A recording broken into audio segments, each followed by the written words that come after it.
Hello and welcome to another episode of Raw Chatter. I am your host speaking, Vicky Midwood, the Human Health Optimizer and Addiction Eliminator. I am here today to talk about the paradox of control. What do I mean by that? Well, as you know now, if you've listened to a number of episodes, I like to talk about things that come up usually in the last week or so, either in conversation with myself, with friends, or in networking meetings, or with clients.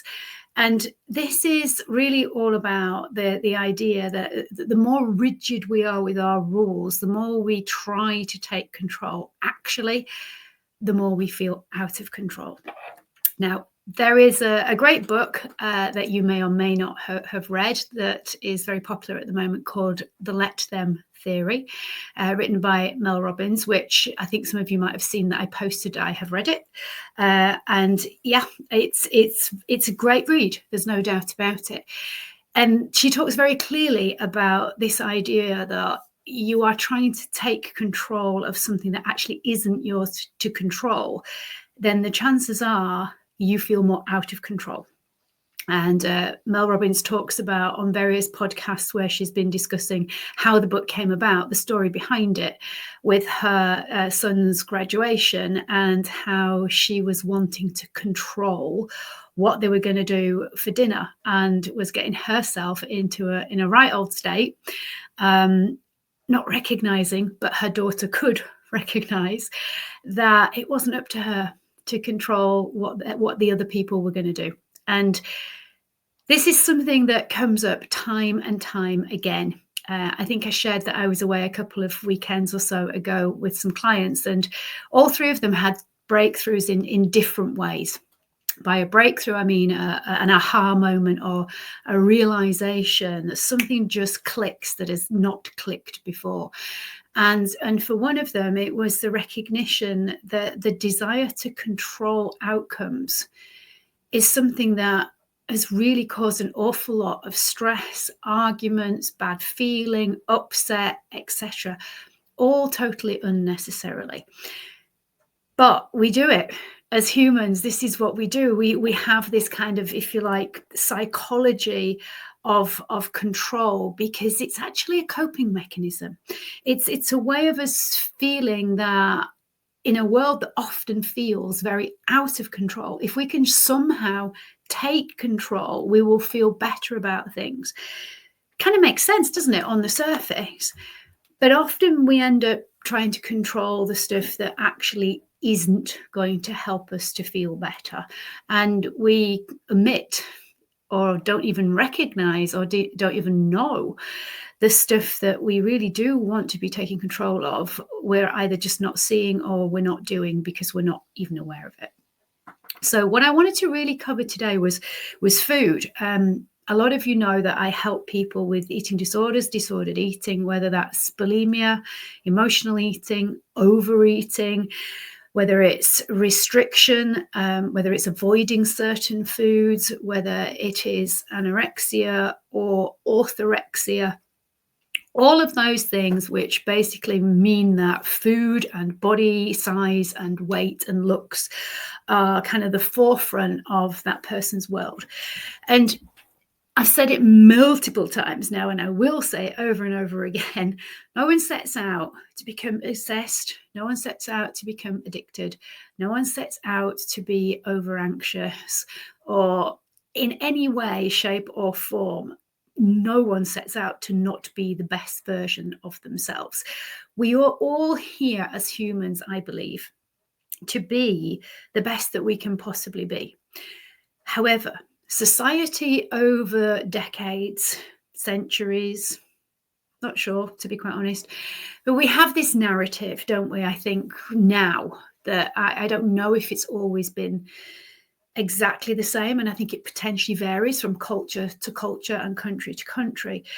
But this idea that we are putting worth on external things like exam results, like finances, like material possessions, like our body size or shape. And what really we want to be putting our worth on is who are we as people? Who are we as humans? Because over and above material things. You can't take any of them with you, right? And this thing that we are in, this skin and bone cover, if you like, right, that gets left here too.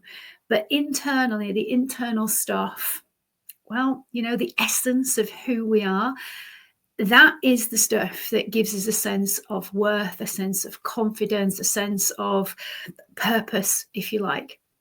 But unfortunately, a lot of young people, and normally this stuff starts when you're young, believe that you have to look a certain way, you have to fit in.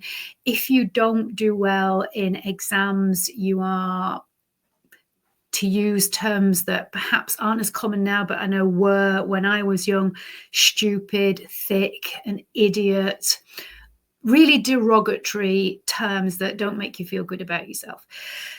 And I know a lot of people in their 50s and 60s will have been around when, if you didn't do well, you were physically punished.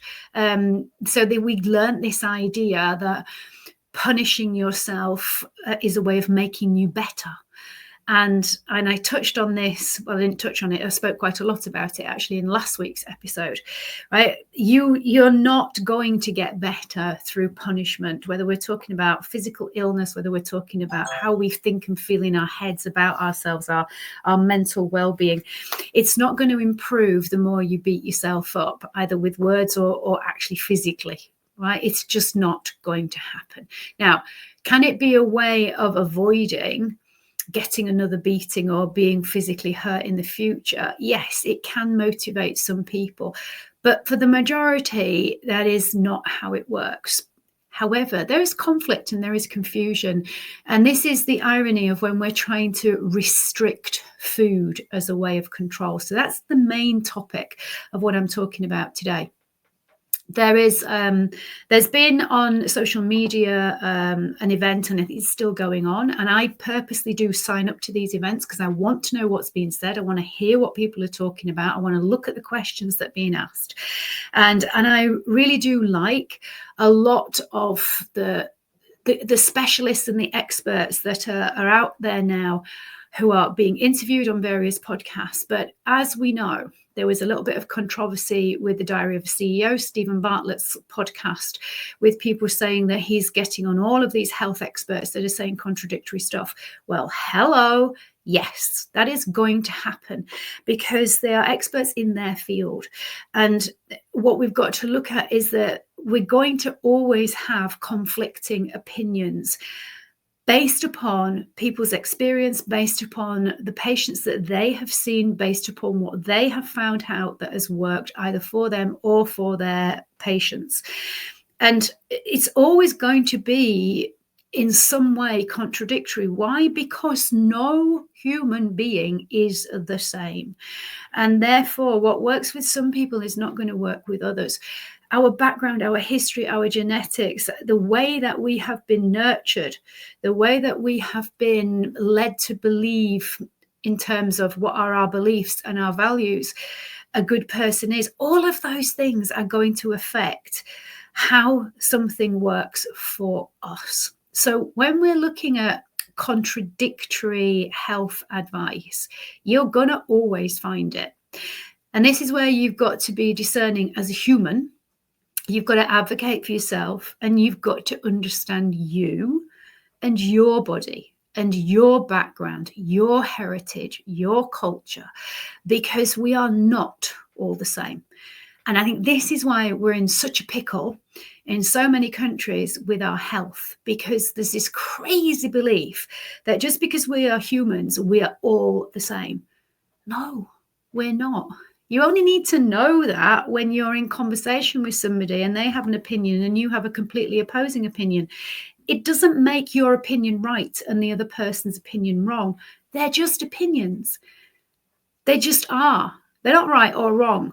They are based upon each individual person's point of view, perception, interpretation, experience, upbringing, culture, all of those things, which means they can't be right or wrong. But there is this kind of overriding idea that if we can somehow restrict our food, if we can somehow take control of that when everything else feels out of control, then we're going to feel better about ourselves. We're going to function better. We're going to be happier with what we see in the mirror. And I'm here to completely debunk that myth.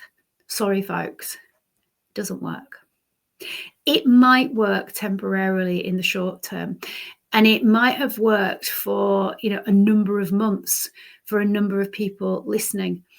But what I can tell you is long-term restriction is never going to make you feel great about yourself. It is only ever going to bring upon more feelings of being out of control. And that is the paradox of control. By trying to be rigid, by trying to put rules in place, actually, we end up feeling more out of control than we actually did before we put all of these rules and rigidity in place. And I'm going to go through kind of what happens to our body and to our brain when we are restricting. Because ultimately, our health, and this is where we are all the same, comes down to our cellular function and our metabolic function.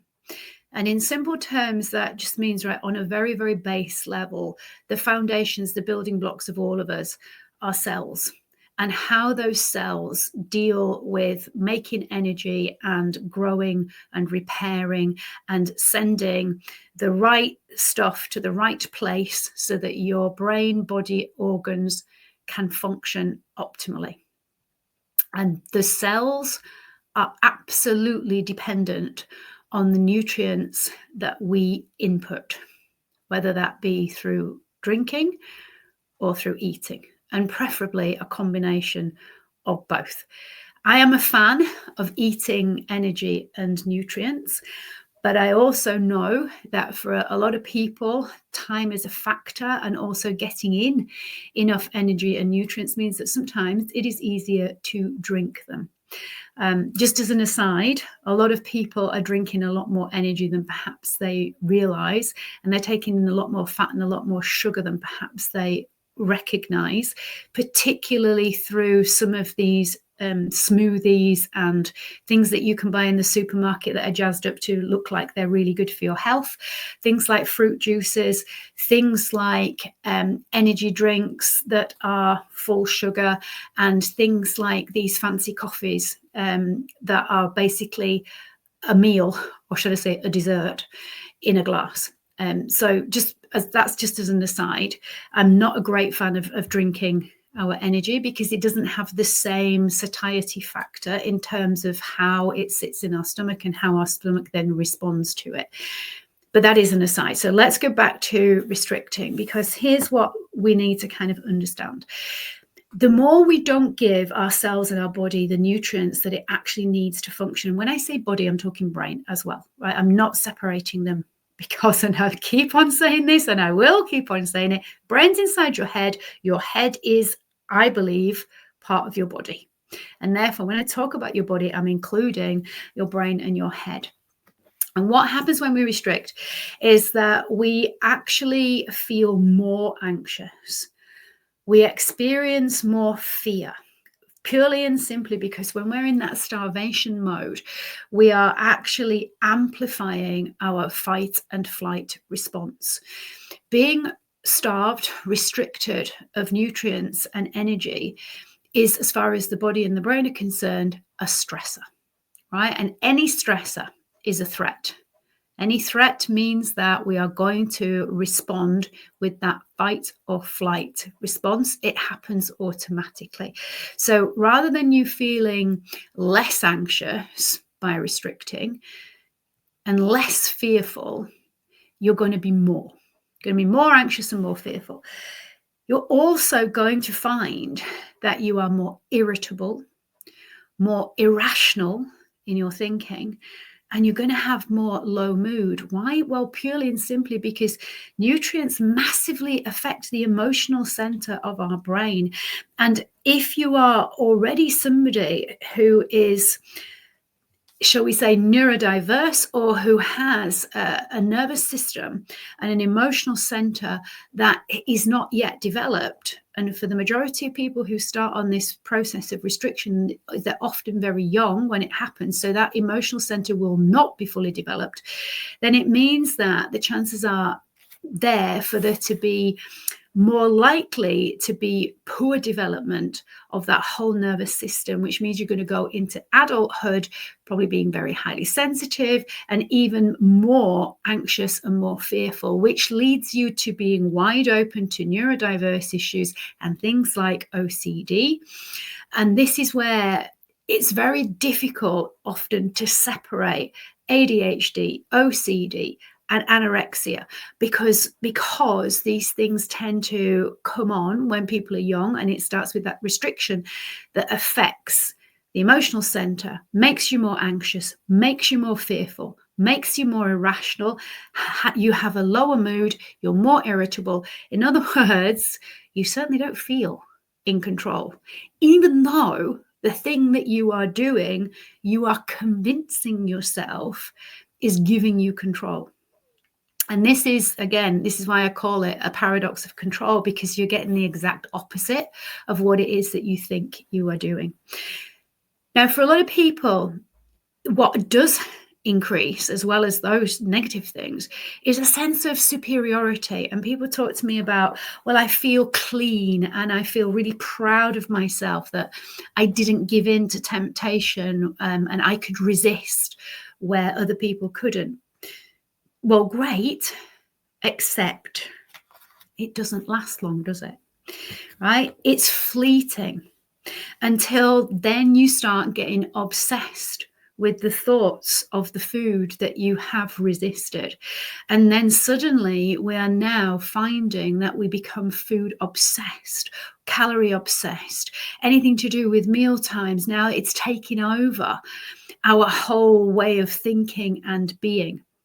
And whereas before, food should just be on a continuum of getting up, getting dressed, drinking, eating, going to school, work, college, doing stuff you enjoy, all of that, it's just stuff that you do. But suddenly you've got going up, getting up, thoughts of food, getting dressed, looking at yourself in the mirror, criticism, thoughts of food and body size. And so all of a sudden, everything that was on this continuum is being kind of, if you like, I suppose, hijacked by thoughts of body image and size and food.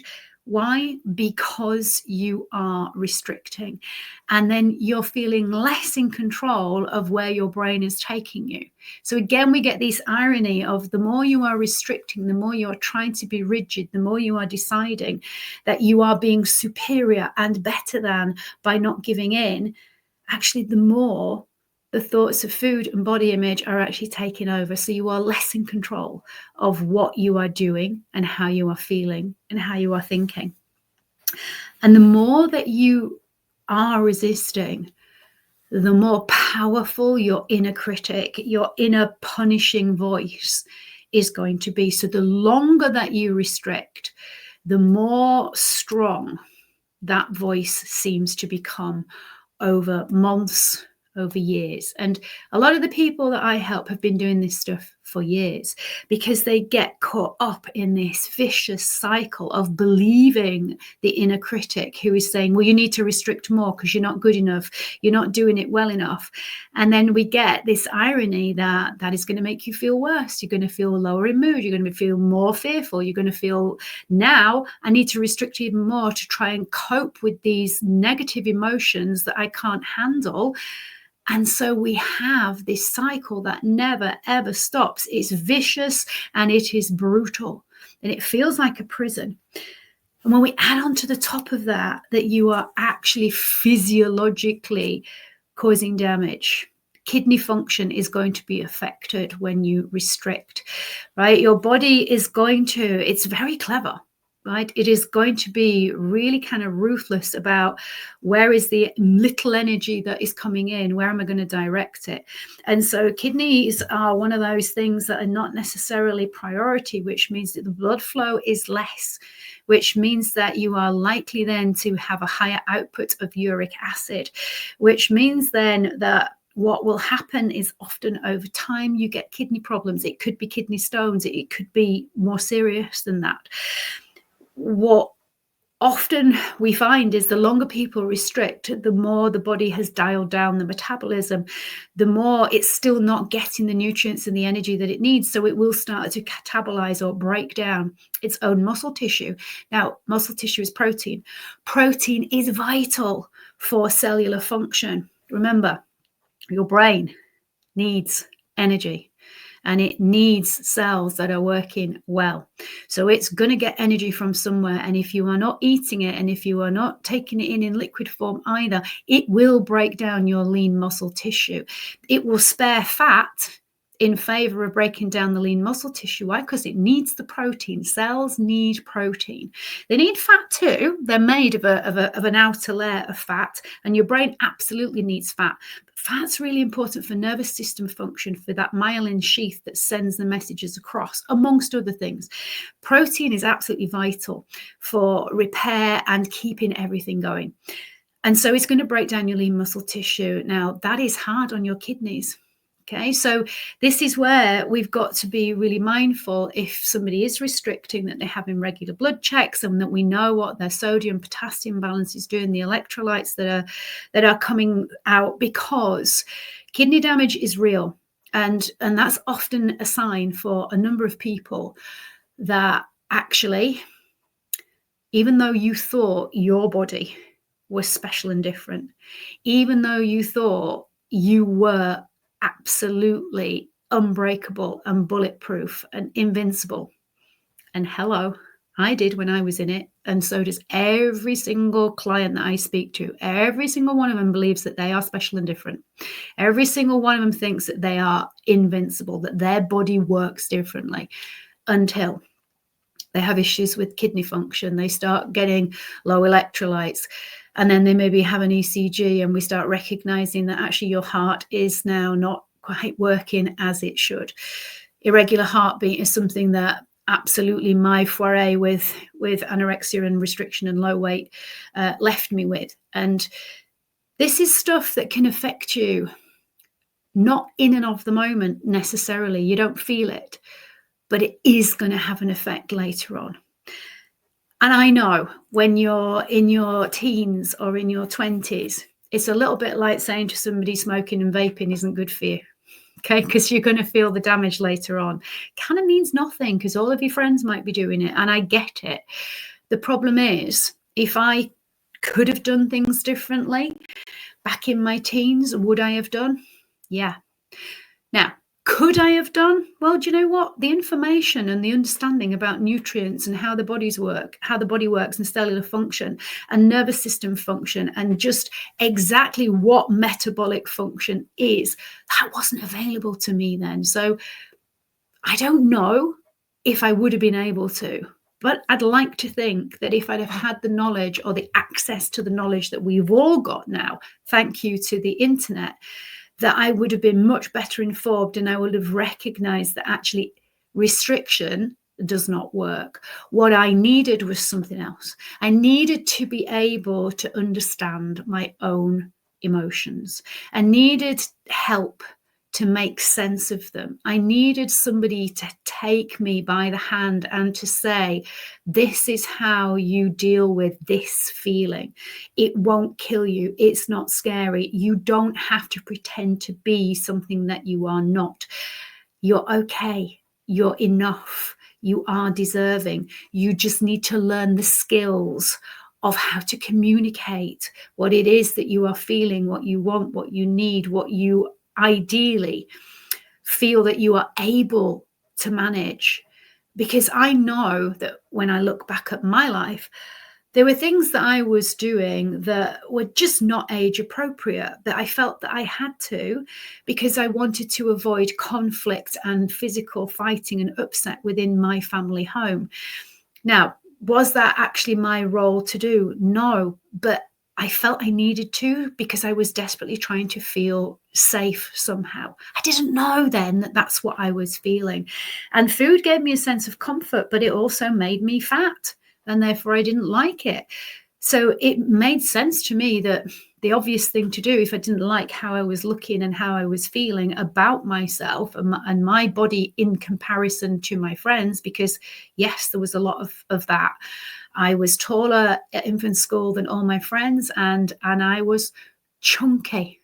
Well built were the terms that we used, and I felt bigger and different, and I didn't want to be. I wanted to be like them. I wanted to be small. I wanted to be skinny, and I thought that that would make everything okay. I was deluded. Right? I did get there. I did get there. I was very thin. Was I happier? Was I more able to cope? Absolutely not. In fact, it was so much harder. Way, way harder. But I didn't know that at the time. I certainly didn't know this stuff that I've just been talking to you about. I didn't know that my restriction was actually making me more irrational, that was making my moods worse. I wasn't depressed. It was because I was restricting. I wasn't irrational. It was because my emotional center of my brain just had not in any way, shape, or form developed properly. Why? Because I didn't have anybody there to help me, to teach me to how to develop it, but also because I wasn't giving it the nutrients that it needed to be able to function properly. And that meant that I'd lost touch with the deeper meaning of life. And this is what happens when you restrict.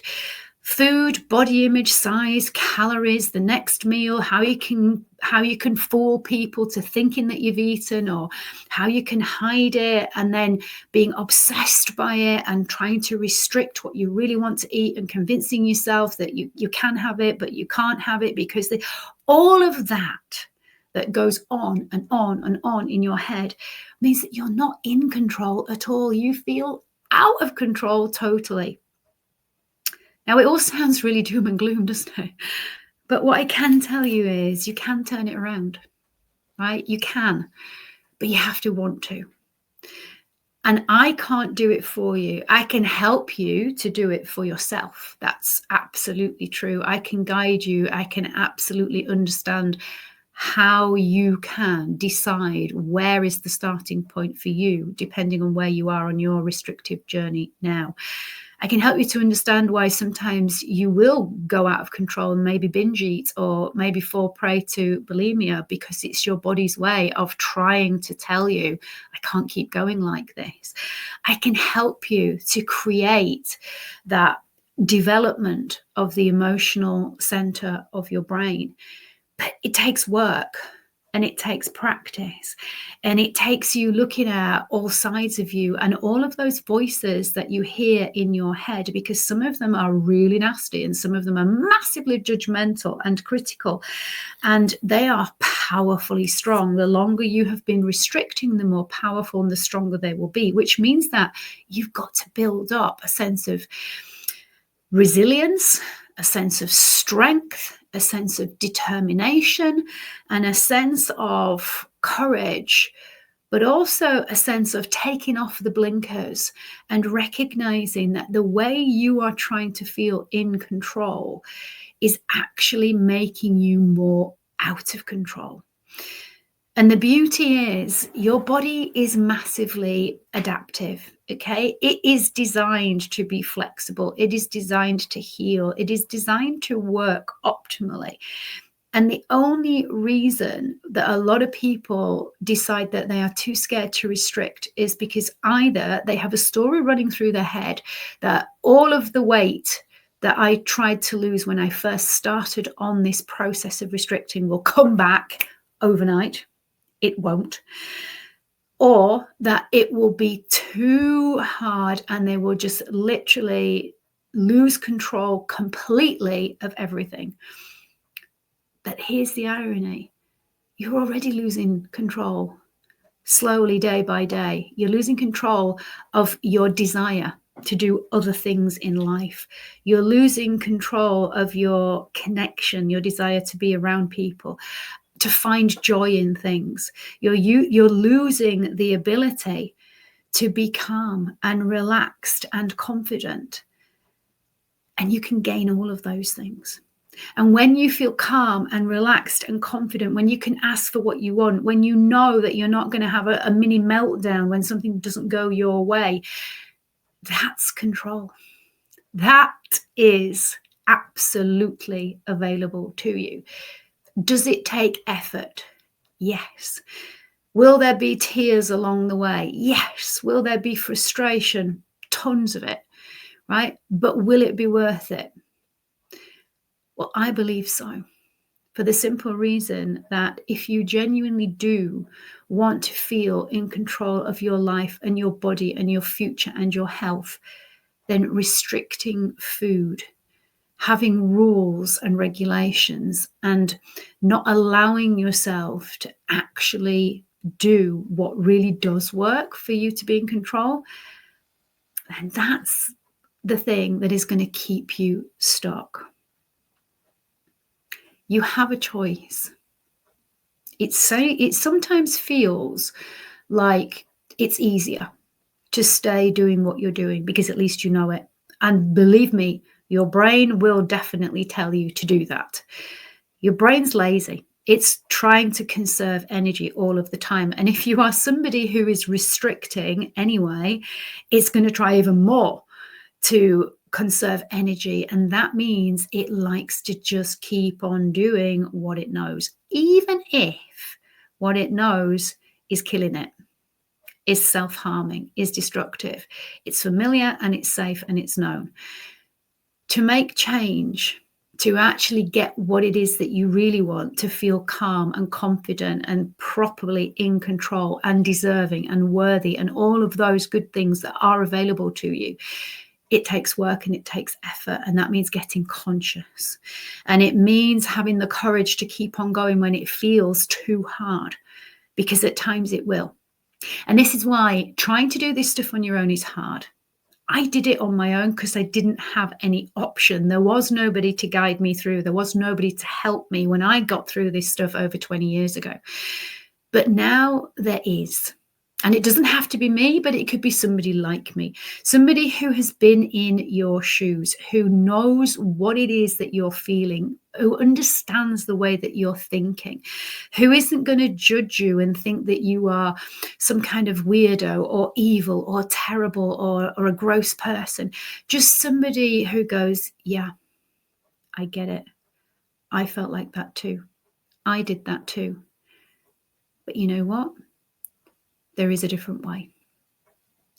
If that is something that you feel that you do want, that you are ready to embrace, if you think that now is the time for you to stop deluding yourself that restricting food is the best way of feeling in control of your life, and you actually want to find out how you can do it for real, then I would love you to get in touch with me. You can do that simply by using the link below in the description or in the show notes. And all that means is we have a quick chat, right? I don't work with everybody. If you're desperate, if you are suicidal, if you are already under the care of somebody else, then obviously I'm potentially not going to say yes to working with you. You need to be somebody who is in a place and a space to be able to make the decision that you have had enough of doing what you're doing, and you are prepared to get courageous, compassionate, and curious about just what it really takes to be in control. And if that sounds like you, then let's jump on a call and see if you are a good fit to work with me. You have to be invested, right? I don't do it for you. Okay. And I know there's a lot of people who go to therapists and specialists expecting them to somehow create some kind of quick fix or wave a magic wand and make everything better. No, you do the work, and it is work. But I am here to support you, to hold your hand at times, to give you a hug, and sometimes to kick you up the butt and just tell you to get on with it. But I will be here, right, to champion you, because it is possible for you to get out of that vicious cycle that feels like a prison. You can. but you have to really want it, and you have to really decide to be committed, courageous, compassionate, and curious enough to put in the effort to do the work that it takes. And when you do, infinite freedom is available to you.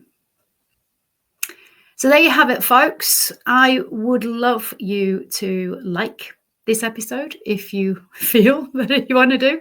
I'd love you to subscribe so that you don't miss the next episode. And if you think that this episode may be useful to somebody else that you know, then please do pass it on to them. I am going to leave you with this, as I always do. We only have one life as far as we know, and one body. Please look after it, because it, even though you might not think so at times, it is looking after you. Until next time, do take care of yourself. Bye-bye.